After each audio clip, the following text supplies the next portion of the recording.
Salut, bien-aimés frères et sœurs en Christ, vous qui nous suivez de près comme de loin, amis téléspectateurs, que Dieu vous bénisse. Comme vous le savez, nous sommes dans la méditation avec notre livre Cœur à cœur. Et nous sommes à la page 184. Vous voyez, ce matin, donc, nous allons voir comme thème celui qui sème pour l'esprit, moisson de l'esprit, la vie éternelle. Ça, c'est un extrait de Galates, le chapitre 6, le verset 8. Il est dit, celui qui sème pour sa chair, moissonnera de la chair la corruption. Mais celui qui sème pour l'esprit, moissonnera de l'esprit la vie éternelle. Que Dieu vous bénisse. Alors ici, il y a deux valeurs qui ressortent. Disons, la chair et l'esprit. Qu'est-ce qu'on veut donner par là comme enseignement? La sémence. La sémence, c'est ce que nous dépensons, c'est ce que nous perdons, c'est ce que nous enfouissons aujourd'hui, c'est-à-dire ce que nous faisons aujourd'hui, qui va servir demain, qui va être récolté demain. Et la vie de l'homme est faite effectivement de sémences et de récoltes. C'est ce que tu as sémé hier que tu récoltes aujourd'hui. C'est ce que tu vas sémer aujourd'hui que tu vas récolter demain. Mais la Bible nous instruit sur la qualité de la sémence. Vous voyez, la chair, c'est le symbole de la corruption, de ce qui est terrestre, de ce qui est ordinaire, de ce qui est périssable, de ce qui, en fait, ne peut pas demain nous rapporter quelque chose.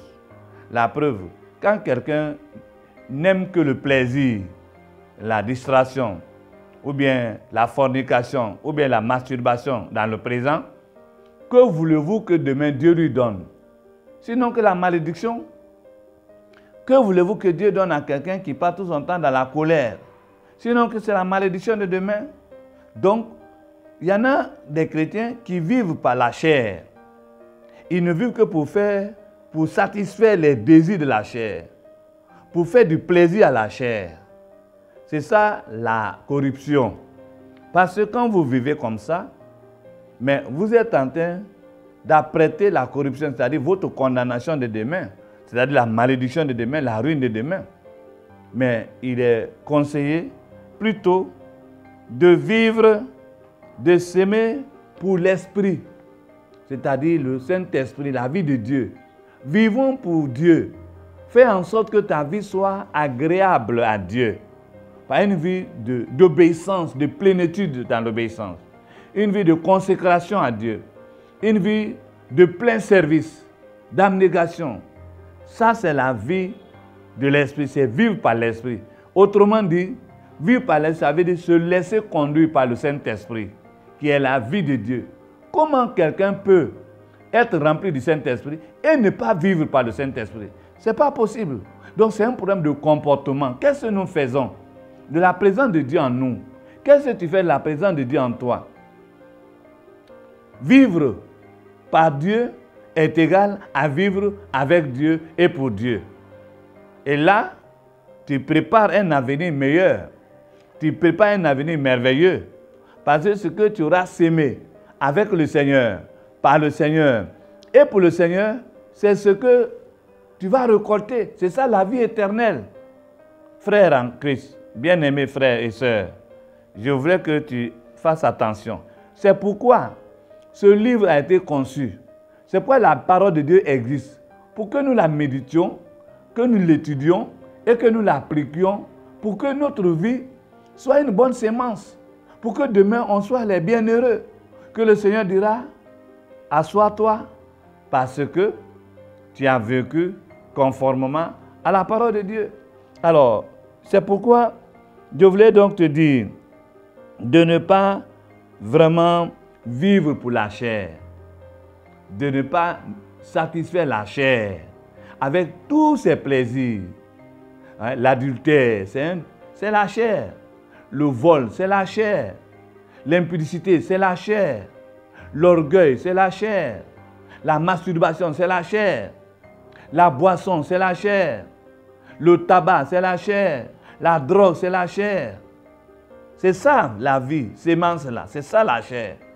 Mais si tu passes ton temps à vivre comme ça, mais ne sois pas surpris. Parce que le salaire du péché, c'est la mort. Mais la Bible dit quoi? Le don gratuit de Dieu, c'est la vie en Jésus-Christ. Alors, soyez bénis, vous qui êtes vraiment les amis, vous voyez, qui aimez la parole de Dieu. Alors, je ne pourrais terminer sans invoquer le Seigneur en votre faveur. Notre Père, notre Dieu, je voudrais te bénir et te dire merci pour cette occasion que tu nous as donnée de partager ta parole, de vivre avec ta parole et d'instruire tes enfants d'ici et d'ailleurs, Seigneur, à ne pas vivre pour faire du plaisir à la chair, mais à maîtriser la chair, à crucifier la chair, afin de laisser, mon Dieu, le Saint-Esprit nous conduire dans la plénitude de l'obéissance. Tu es élevé, tu es glorifié de ce que tu les aideras à triompher de la chair, à vaincre la chair pour la gloire de ton nom. Merci encore pour ce matin, parce que tu as été avec nous. Au nom de Jésus-Christ. Amen.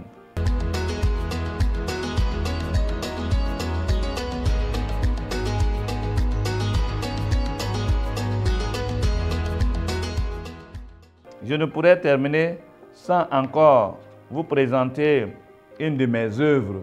Comme vous le savez bien, j'en ai écrit plusieurs et je vais commencer par celui-là, le mariage, une alliance à vie.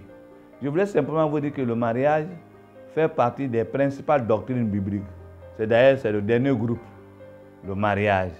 Mais beaucoup vont aller en enfer pour n'avoir pas considéré le mariage comme faisant partie des doctrines bibliques. Donc, ils vont hypothéquer leur salut. Ce livre-là vous interpelle à considérer le mariage comme une alliance à vie.